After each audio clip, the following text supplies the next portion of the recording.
যতই বৃষ্টি হোক দুর্গাপুজোয় বেরোবো না তা কি হয়? বৃষ্টি থামার সাথে সাথে আমরা তাই বাইক নিয়ে যাওয়ার রিস্ক না নিয়ে টোটো নিয়ে বেরিয়ে গেছিলাম। তো আমরা কাছেই একটা জায়গায় গেছিলাম, সেটা হয়তো তোমরা অনেকেই চেনো, বিষ্ণুপুর।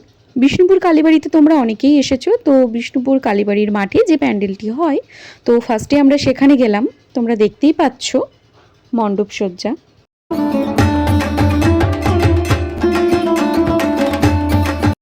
এরা প্রত্যেকবারই কিন্তু প্রতিমা নির্মাণে নতুনত্বের ছোঁয়া নিয়ে চলে আসে। এবারও কিন্তু তার কোনো অন্যথা হয়নি। মায়ের এই রূপ দেখে মনটা যেন শান্ত হয়ে যায়। সত্যি বলছি, দুর্গাপুজো বাঙালির কাছে একটা ইমোশন। সেটা যতই বাধা বিপত্তি আসুক না কেন, তারা কিন্তু এটা কোনোদিনই এড়াতে পারবে না। এরপর আমরা চলে গেছিলাম বিষ্ণুপুর স্কুলের মাঠে। আমরা যেহেতু পঞ্চমীর দিন বেরিয়েছিলাম, তো তখনও যেহেতু মণ্ডপ উদ্বোধন হয়নি, তো সেই কারণে ভেতরে ঢুকতে দেওয়া হচ্ছিল না, যার জন্য তোমাদেরকে আমরা মণ্ডপের ভেতরে প্রতিমা দর্শন করাতে পারলাম না। তো যাই হোক, আমরা আরেকটু এগিয়ে চলে গেলাম আর একটা মণ্ডপে। তো দেখতে পাচ্ছ বাইরে থেকে এই মণ্ডপটা কি সুন্দর লাগছে।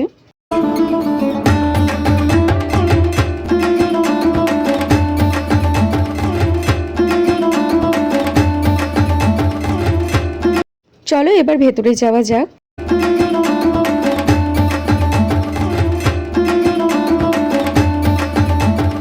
এই মণ্ডপগুলোর মধ্যে কোন মণ্ডপটা আর কোন মায়ের মূর্তিটা তোমাদের সব থেকে বেশি ভালো লেগেছে অবশ্যই কমেন্ট করে জানিও।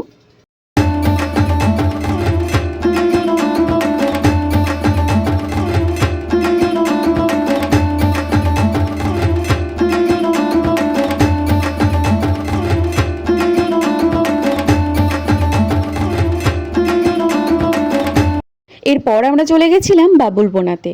বাবুলবোনায় কিন্তু প্রত্যেকবার কিছু নতুনত্ব থিম হয়েই থাকে, এবারও কিন্তু তার অন্যথা হয়নি।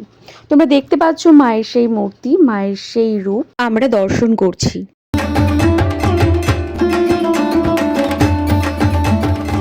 তোমরা দেখতেই পেলে পঞ্চমীর দিনই প্রায় মোটামুটি সব মণ্ডপেই ভিড় হয়ে গেছে। তো এই কটা ঠাকুর দেখতে দেখতেই আমাদের অনেকটা সময় লেগে গেল। তো এবার খিদে পেয়ে গেছে, আমি বৌদি স্বর্ণদীপ চলে এলাম। তো আমি আর বৌদি ওয়েট করছিলাম, স্বর্ণদীপ খাবার আনতে গেছিল। এরপর বাড়ি ফেরার পথে আমরা রানীবাগানের ঠাকুরটাও দর্শন করে নিলাম। তো আজকের মতো এখানেই শেষ করলাম, আবার আসবো অন্য কোনো ভিডিও নিয়ে। টাটা।